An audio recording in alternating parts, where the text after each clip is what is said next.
Elementary music teacher friend, you love what you do, but you might feel unappreciated and, in fact, unseen some days. You may even feel like you're on a music teacher island and just want to connect with other music teachers who can relate to both your struggles and wins when it comes to teaching elementary music. I get you and understand completely the feelings you're having. That's why each and every week, the Elementary Music Teacher Podcast will provide you with solo and guest episodes that will help you realize you're not alone in your music teaching journey.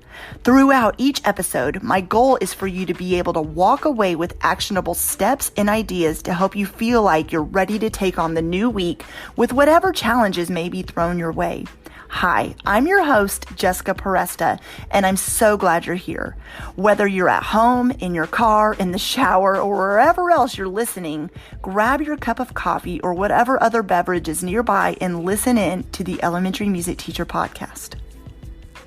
I'm so excited to have her on today, and she is a children's book author and a music educator and all the things. And so, Vicky, welcome to the podcast. Thank you so much for having me. Great to be here.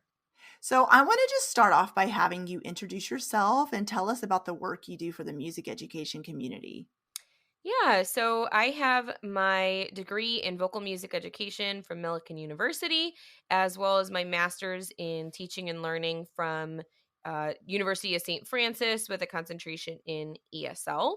I'm not in the classroom as of this year. This is my first year not in the classroom. But I've primarily taught pre-K through 5th and 6th, depending on the job.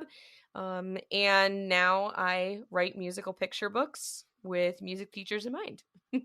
Oh, that's so cool. So before we started recording, we kind of had a conversation about books and specifically children's books. And I was telling you that when I was in the classroom, which was a lot of years ago, there wasn't a lot of books for the music classroom. There were a lot of children's books, but I couldn't find a lot of what I needed or what I was looking for. So I think it's incredible the work you're doing. And I would just love to hear your story about how you got started with writing children's books, specifically for music. Yeah, I always had these ideas kind of buzzing around. I feel like a lot of creative types do, especially music teachers. It's always, oh, what angle can I try here? What new thing can I do here? You're always looking for new ways to engage the kids. And how it all actually started is there were some boys at a new school of mine that had such bad experiences in the music room with the teacher before me that on my first day of that school year, they would not enter my classroom. Admin had to actually bring them into the classroom. It was a whole big deal. And it absolutely broke my heart because these are, second graders, third graders. There's no reason that they should be hating anything really with that much passion. And a week later, they had so much fun that admin then had to take them out of the room because they didn't want to leave, which for me was the best case scenario. I would rather them, have that much fun. And I realized very quickly that all the kids in my low income school district either loved reading or they hated reading, and there was very little in between. And a lot of times it came down to the fact that it was hard for them. And biggest reason it was hard for them is because they didn't have as much practice with it. And I already loved using musical books in my room, but there, like you said, there were so few of them. And sometimes it was too big of a stretch to connect to whatever I was trying to do in the room. And I didn't want to divert attention. Like, I have concepts I need to teach too. So it became more difficult than I wanted it to incorporate musical books in my classroom. So I started making up stories, and the kids absolutely loved them. Now, I'm not an illustrator. I can't even draw stick people to save my life. So they were all like verbal, out loud storytelling type things. But I could envision how much magic it would be if these kids actually saw these stories come to life on a page. And I started thinking about how books like Don't Push the Button and There's a Monster in Your Book that get the kids up and moving or shaking the book or touching it or whatever. They love those. And I thought, why? There's no reason why we can't do that with musical concepts. There's absolutely no reason in the world. So I started researching Actually, my husband gave me the push I needed. And I just kind of went from there. I probably did about a year's worth of research before I actually took the dive. And I have no regrets. Oh, I love that. Oh my gosh. I just think it's so cool. You had a goal, you had a step, and it sounds easier said than done. But I know there was like you said, a whole year of preparation before you took the dive. But my gosh, is it just like the coolest feeling when you get tagged on Instagram or someone shares a picture with you or whatever it is using your books in their classroom? Is that just so cool? It's really cool. I'll also admit it's kind of weird. I had someone yesterday asked a question or something, I don't know, but I sent them a message and their response was, "Oh my gosh, did the Vicky Weber just message me?" And I'm like, "Yeah, that's me." Like, I don't know what I to say to know. that. So, it's definitely cool, but it's also a little bit surreal cuz I'm still me, I'm still myself. And so it's really interesting to just see the impact that the stories have had and, Hmm. how people view that impact and, you know, it's interesting.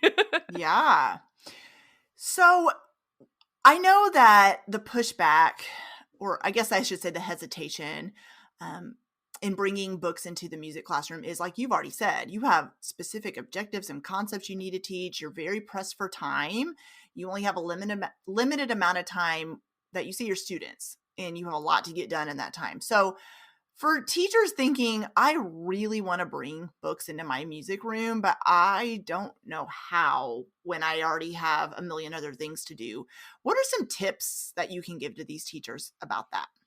Yeah, I think the easiest one is to find the natural places in your lessons and your curriculum that a book would support what you're doing, or replace something. So, a lot of times, instead of us practicing a song one more time or doing a formal, I don't even remember what those slips are called. My principal always wanted me to do exit slips, like Oh, yeah, physical. yeah. I'm like, I don't have Mhm. time for exit slips. So instead of doing something like that to check and see if they've maintained this skill or if they've mastered it or where they're at, just doing a story where they're experiencing it, you get a visual of, okay, these kids are getting it, or most of the class has this skill, most of the class doesn't, and they don't even know, they're just having fun. So trying to find the natural places where you can swap a book out with an Mhm. activity. Um honestly, they're great things to leave for subs too, who are Mm. non-musical people. That's just a great thing. I used to call it my sub tub. I would literally Mhm. create a tub of activities for subs.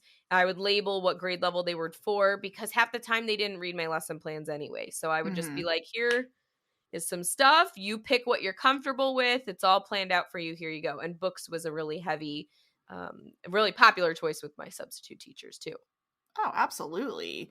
I Yeah, because like you said, there's a lot of substitutes that don't have a musical background and they're a little intimidated to sub in a music room because they're just like, I don't feel comfortable in here. So having a book is a great idea to leave for them for sure. Do you notice cross-curricular things happening where classroom teachers hear about you using books in your music room? And then I could see that even happening where you say, hey, why don't in your reading lesson today, here's a book about music you could read. Have you ever had that happen, or do you see that happening in the future more? Absolutely. And one of the things I think it's easy to forget about is when it comes to teaching kids how to read music, the better readers they are in general, the easier it is for them to read music, because reading left to right, it's called tracking, Mhm. is a skill. And kids, that's not something that we naturally do. So you will notice that oftentimes the kids who are the strongest, just literary readers, a lot of times are also really strong at reading music just because they have that skill. They're able to differentiate between letters more proficiently. So that correlates to differentiating between music notes. So a lot of times, what I found is the more I support their literacy growth, the further I can actually take them in the music room because they have Mhm. a stronger foundation. And then the homeroom teachers appreciate that support. A lot of times I've had students ask, their homeroom teacher, hey, can we read this music book? I really like this. And if Mm. it's a kid that's not an avid reader, the teachers are like, yep, I want to encourage that. Whatever you want, you like that book, let's read that book right now. So a lot of times those things end up getting reinforced outside my room too, because the kids have fun or they go home and ask their mom to buy the book. So there's a lot of cross-curricular things that happen once you start delving into that. Mm-hmm. I would love you to choose one of, I would say your favorite books, but I know when people ask me, like, I had someone ask me that the other day, what's one of your favorite podcast episodes? And I'm like, I can't do that. I can't pick. So it's probably similar. I mean, totally different, but similar. So I won't say, tell me your favorite book, but pick one of the books you've written and walk us through how you might include that, let's say in a 45-minute class period. What would you do with, like, choose one of your books? Yeah. Putting you on the spot here. So Rhythm Rescue was actually my first book idea, but it was not my first book published because I was so nervous about what people would think about it. Mm. Just goes to show that was silly. But with that one, you have to clap the correct rhythm to activate her powers and keep the story going. And at the back of the book, there's a oops, nothing happened page. And I like that because if you get the kids who start randomly clapping because they're so excited, you show them that page and try it again, and it's not a big deal. It's not a, punishment. It's just a oops, we need to practice this again moment. So when it comes to rhythm, a lot of times I would start off the day with, some songs, some review. I loved this game that we played called Don't Clap My Rhythm. Well, first we would play a game called Clap My Rhythm, and I would clap a rhythm and they would clap it back, and we would get in a groove. We'd do that for a couple minutes. Then we would play Don't Clap My Rhythm, and I would draw a rhythm on the board, and it was usually something simple like 4 quarter notes. And when they heard that rhythm, they clap everything except the one that's drawn on the board. And it made them really think. If I tricked even one of them, I got a point. If I didn't trick the whole class, they got a point. And it became a game. So one of the things that we would do to like prepare for that game would be read Rhythm Rescue. And so that's a little 5-minute activity before that. And then we'd spend the rest of the class period creating their own rhythms, or I would put them in small groups and they would play Don't Clap My Rhythm in, smaller groups with a whiteboard in front of them. Mm-hmm. And it really created some great conversations. It's something that you can do with more than one class period because the rhythms are always changing so the kids don't get bored. And they get more confident the more you do lessons like that. So Mm-hmm. they get excited about, ooh, I know what rhythm I'm going to create, and they get faster at it. And, the kids that you didn't think would blossom start to when you do it multiple times. Yeah, I could see that. So I know that I can imagine how much you've had messages about, oh, I have an idea for a book. How do I write it? Or I'm sure you get that all the time. So teachers, especially music teachers, are good about, like you already mentioned, creating lessons on the fly, or ideas spark your interest, or a little song comes to you, or just ideas are all constantly popping in your head. So would your advice be to a teacher who's sitting here listening going, well, I've already kind of have some ideas, or I would love to incorporate this in my classroom. I wonder if it could turn into a book. Would you suggest just kind of brainstorming and making a list of ideas if they're interested in writing a children's book themselves? Absolutely. And so, one of the things that I actually do on this side, I'm one of the coaches at Home Author. So, we have courses, we have coaching, all kinds of, free videos, blog posts that help people get published. What it Mm. comes down to is there's 2 different publishing routes. The traditional publishing route is a lot longer, Mhm. and a lot trickier to break into, but it is free. And self-publishing, on the other hand, anybody can do, but to do it well, it's expensive. For me, I wanted to do traditional publishing, but what I found was there weren't books that existed like this. And so agents want things that they know will sell. They don't like taking risks. And so when you pitch to an agent, they typically are looking for comparable titles. They want some kind of evidential data saying, this is going to do well. And I didn't have anything even close to what my ideas were. So I could have pursued more that road more and kept pushing. But when the pandemic hit, how many teachers suddenly couldn't use instruments and couldn't, sing in their classrooms and were at home on their computers? I said, you know what? Let's just see what happens. I can do this. And I went the self-publishing route. It was, an expensive risk to take, but it obviously paid off. And a lot of teachers during the pandemic, that was when I had my biggest spike, because that's when resources like that were the most in demand and the most need. So at this point, because now there is literature out there like that, anybody who's aspiring to write books, you kind of do have your pick of what route you want to go, but you have to really think about what's best for you. Right. Self-publishing is very involved. Like, you are the publisher. You have to market, you have to print, you have to do all the math and the business and all that stuff, and that's not right for everybody. But it was right for me and my personality type. So, my advice to anybody would be to write your story, because you don't have to do anything with it tomorrow, but write your story and then start looking into what's best for you and where you want to go, what your long-term goals are, because they're going to be a little different for everybody. One thing you said earlier, which I can definitely relate to, is I'm not an illustrator at all. I cannot draw to save my life. And it's ironic because back in the day, my principal asked me to get certified in art to teach music and art because our school didn't have an art teacher. And I went, you do not want me teaching art in here. I promise you, they will learn more from literally anyone in this school building than in anyways. So I've always kind of been curious about that. When you're writing a book and you get the words on the pages and you got the topic idea and the title and all the things, how do you go about finding an illustrator? So when you're going the traditional publishing route, you don't. They handle all of that for you. But when you're self-publishing, it's tricky, because you have to find somebody in your budget, but also who can work with your timeline, and also who gets your vision for the book. This is a non-illustrator example, but when I wrote Tiger Tempo, the line on every page is, help the tiger win the race, tap the beat to keep his pace. And then it has the tempo terminology. So, andante, and then it says what andante means. Well, I sent it to an editor to help me with the rhyme, and she responded with, okay, well, andante can't just be there. Like, we need to rhyme it with something. So what about salsa picante? And I'm like, no. Like, you're not picturing what I've got here. And then literally after the book was illustrated, I sent her the spread with andante on it, and she went, oh.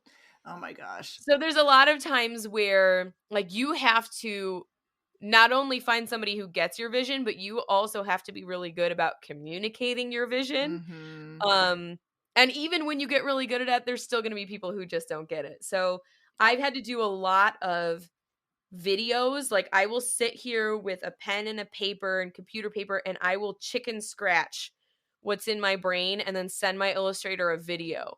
Because if I try typing in an email, they're going to think I'm nuts and have no idea what I'm talking about. So it helps that Genevieve, she's the illustrator for Tiger Tempo and Rhythm Rescue, and When Step Met Skip. She's a musician. She plays the piano. So especially with When Step Met Skip, she knew what I was talking about when I said, okay, he needs to go from here to here and here to here. And when we were proofreading everything, we had to make sure that every single page, their location on the staff made sense. And then we had to play the whole book out loud and make sure that where they were at on the staff actually sounded good if you were to play it on the piano. It's very detailed work, but it's also a lot of fun. Yeah. Was getting your books after let's go back to your very first book. Whenever it got published, was the marketing part hard for you to get it in front of eyeballs, or did you find that was easy because, like you said, it was already needed from teachers anyways? It was really difficult because I didn't do it right. Right. Well, you don't know what you don't know. Admit that now. Yeah. I, looking back, I'm like, oh my gosh, why did I do that? But I also feel like you look back at yourself as a first year teacher and you're like, oh my God, that was rough. I wish I had a replay button or a delete button. So it's no different. There are things I wish I did and there are things I wish I changed. It was definitely more difficult than I Mm-hmm. realized. But now I have a system that works. Good. And I feel like that's no different than teaching. Once you know Mm-hmm. what you're doing, you have a routine, you build relationships with the kids, and you really get into the groove and things fall together. And it's not easy, but it's easier Mm-hmm. exponentially. And Mm-hmm. I feel like it's the same with books. I have a process that I know works, and now that people do know my name, that makes it even easier on me, even though the work itself is not necessarily easy. Yeah, that makes a lot of sense. I love that you equated it back to being a first year teacher because that's so true. You don't know what you don't know. You get in there thinking, oh, I'm going to totally just rock this gig. And you're like, oh my gosh, I'm so overwhelmed. I don't know any of this stuff. And you just kind of figure it out as you go. And I really honestly think, and the teachers I work with know I say this, is there's never a bad. I think everything is a learning opportunity. There's going to be hard, but I think you can grow through the hard, and it makes you reevaluate things and makes you grow from it. You have to, right? You either stay stuck or you continue growing. So I love that you brought it back to that. I think that's a perfect analogy. So let's bring it back to literacy and music education. We've talked about writing a book for your classroom, and then if teachers are interested in writing a children's book, kind of how to get started with that. So when we go back to the literacy and music education part, when you notice teachers or yourself using books in the music classroom, do you notice, or have you heard from other teachers that are using your books, that things start clicking a little bit quicker for kids when they're seeing the visual and they're equating it to what they're learning in the music room? Absolutely. And like I said, it translates outside of the music room as well. And Yes. really, the goal as teachers is to create lifelong learners and to Mm. create, students who are passionate and kind and work hard at, whatever their interests are. And also the things they're not interested in, but, one step at a time. So, yeah, there's a lot that goes into that. I could go off on a tangent on this, but principals love seeing when music teachers are using books in the classroom. Granted, they love it because, it's supporting standardized testing. That's a whole different topic, but Mhm. uh, I think the biggest thing is that we're encouraging a passion for reading, a passion for music, a passion for fun. And kids learn best through play. We know that. So the more that we can encourage that, and books just provide another way of kind of breaking up your 30-minute slots or your 45-minute Mhm. slots. Because Mhm. I could sing with them for 30 minutes or 45 minutes, but at some point that's going to get boring. I Mhm. could play a game with them for 30 minutes or 45 minutes, but at some point that's going to get boring, especially depending on the age. So, having as many tools in your toolbox as possible to practice the same skills in a different way, in a different light, it's just going to support everything. Yeah. Yeah, and your books are interactive. So, does it give instructions for the kiddos to get up and move and to do action to the words? Or is it like a mixture where sometimes it's learning about the concept and other times it's giving them instructions to do different things? Yeah, it depends on the book, and there's a little bit of open-endedness as well for the teacher. So like with Tiger Tempo, it's, tap the beat to keep the tiger's pace there, and it has the tempo term, and it even has a little speedometer in the illustration Ooh, that's so so that cool. they have a reference point with how fast or slow they're supposed to go. But the tiger is actively doing something. So like if it's Mm. on Dante, the tiger is doing an activity that requires walking. But you don't just have to tap it in your lap. You could, clap it. You could pretend to be the tiger and do the, motions and race with them. There's a lot of creative freedom there. Things like Mhm. Rhythm Rescue, it says just to clap, but you could easily add in any instrument, and have them play it on an instrument as well. You could have them sing it while they're clapping. So there's a little bit because I want to give Mhm. some guidance, but it's been incredible to see music teachers take what they're given and, run with it and make it something even more creative and even more fun. Yeah, which is what we should do with lesson plans too. You see it, and just because it has 7 steps of what you should do with your students, it doesn't mean you can't put your own interpretation in it and make it your own, because you know your students better than anyone. So I love that you said that. Like, you can see a book and follow the instructions, but gosh, do your own things to it as well. You are so creative as music teachers. You know, when you see a book and you're, oh my gosh, this would go perfect with the song I'm already teaching, or like you said, we're already doing instruments, so this would be a perfect way to add that in. I love that. You give some instructions, but it's okay to also make it your own. So I love that advice. So do you have speaking of advice, any other advice about anything we discussed today, or anything else you want to share about either being a children's author or using books in the music room?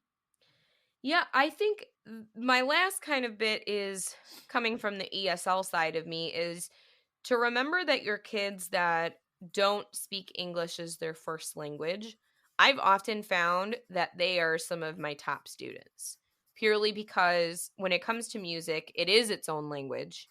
And when you get your young elementary kids, typically they're all starting on the same playing field or close to it.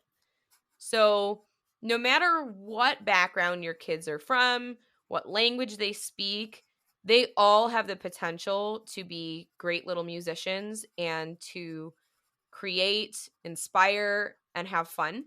So don't ever feel like language is a barrier, and don't ever feel like, um, you know, having a diverse population is a bad thing, because it's so enriching to yourself, your own perspective, to music. Let them inspire you. Mm-hmm. I love that. Well, yeah. And what better way to help these kiddos who English isn't their first language than with books? Hello. It's like they're seeing the pictures, they're hearing you speak it, and they're listening. So I think that's amazing. So, Vicky, we've talked a lot about your books and your work you're doing. So let everybody know where they can connect with you after this interview. Yeah, so you can find me on Instagram or Facebook. Instagram is Vicky Weber Books, and my website is trunkupbooks.com. You're welcome to join my mailing list as well for updates about books, and then I also have free lesson plans on my website. Yeah. Ooh, that's so cool. So, man, if you guys have listened to this episode and you've heard her talking about incorporating books into your music room, then go look at her stuff. Go, and you'll see these links in the show notes. So, if you're providing free lesson plans, I mean, goodness, if they're not going to take you up on that, then I don't even know what to say. So, thank you so much for coming on the podcast. This conversation has been amazing. Thank you for having me. It was great to be here. All right, so hopefully I was not cutting out too much. Well, hey there. Thank you so much for listening into the Elementary Music Teacher podcast. There is an exclusive Facebook group just for listeners of this podcast and any elementary music teacher called the Elementary Music Teacher Community Facebook group. Come on over and join us there, where we have conversations around the podcast episodes and encourage each other each and every week. And also head to my website, thedomesticmusician.com. I have some free resources there that you can download to help you gain traction in your classroom today, as well as the blog and the membership site and all kinds of other goodies to help you keep going in your music teaching journey. I cannot wait to keep connecting with you and encouraging you and spurring you on in your journey of teaching elementary music. Hang in there, have an amazing week, and I will see you soon.